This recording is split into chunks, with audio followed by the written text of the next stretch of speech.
Poralar haqida sodda va tushunarli qilib gapirib bermoqchiman.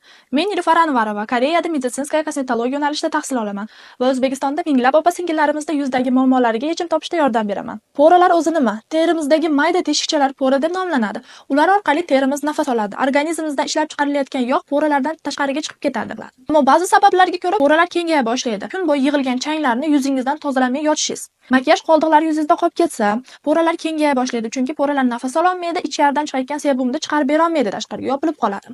Yuzda o'lik terilar ko'payib ketsa, sizdagi har xil gormonal o'zgarishlar, organizmingizda kollagen, elastin va suv miqdori yetishmasligi, yuzingizda to'g'ri parvarish qilmasligingiz, ya'ni sizga mos kelmaydigan hid vositalardan foydalanishingiz yoki qo'yayotgan tonalkangiz. Masalan, siz plotniy tonalka qo'ysangiz yoki pudra qo'ysangiz, yuzingiz nafas ololmaydi va poralar kengaya boshlaydi. Siz ham poralaringiz ochilib ketmasligi uchun shu maslahatlarimni yodda tuting. Birinchi bo'lib, kun bo'yi yig'ilgan changlardan va makiyaj qoldiqlaridan yuzingizni chuqur tozalang. Gidrofilniy maslo yoki molochko yordamida kun bo'yi yig'ilgan changlarni, makiyaj qoldiqlarini o'chirib olasiz va orqasidan penkada yaxshilab yuvib tashlaysiz. Plotniy tonalkalarni ishlatmang. Yaxshi sostavdagi yengil BCC kushinlardan foydalaning. Aynan qaysi tarkiblar poralarni qisqartirishga yordam beradi? Bulardan biri niasinamid. Niasinamid juda ham zo'r yog' balansini normallashtiradi va yuzdagi poralarni qisqartirishga yordam beradi. Keyingi juda ham muhim ingredient bu AHA va BAHA kislotalari.